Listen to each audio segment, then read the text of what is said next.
Hey, welcome back to episode 12 of the Halo 2 analysis series. We're on the penultimate Master Chief level, so let's get started. This starting room is infamous, and for good reason. Literally within the first few frames of starting, you're taking fire from multiple brutes. Combined with several waves of enemies afterwards in this room, and only starting with a Needler, well, needless to say, it's a challenge. You do get some reprieve once you get your hands on the carbine, but that's a lot later, and so until then it's going to be rough sailing. Heading through this nice room with plants and banners leads us into this balcony area afterwards, where we get this stunning view of High Charity. The waves out here are pretty manageable enemy-wise, given the weapons and space to work with in this area. Down this first grav lift and past the jackals and the identical room, to the one that we just went through earlier at least, gets us into this next arena. A small circular room with another grav lift that's going to lead us to the prison section.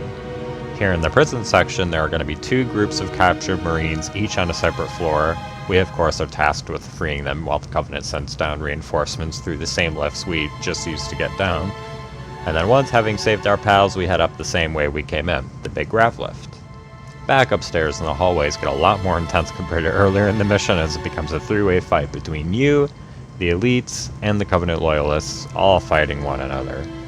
Entering a third room with this identical layout, except this time with hunters, and word to the wise, beware of the crates in this room. The hunters will almost certainly kill you by flinging those around, so avoid them, stay away from them. Past them, we finally enter back outside, and here we have a wide and rocky arena with several good high points to take position at, overlooking the lower central portion. We have brutes, jetpack elites, regular elites, jackal snipers, and hunters in here, so going in guns blazing on higher difficulties is definitely highly inadvisable.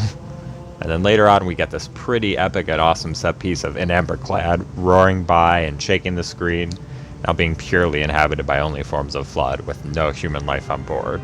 In this next arena we have even more of Bungie showing off their skyboxes. Honestly, skyboxes are something that all the Halo games actually universally impress me with. These beautiful outdoor areas in particular overlooking the High Charity city below us is just simply magical. And speaking of repeating rooms earlier, we basically get a second rocky arena section like the one we did earlier, with a slight few alterations and enemies up next here. And then afterwards, going back through even more corridors leads us to this room, where the Breaking Benjamin music kicks in and both sides of the Great Schism start throwing everything they've got at each other in this arena, and it's always just a fun time.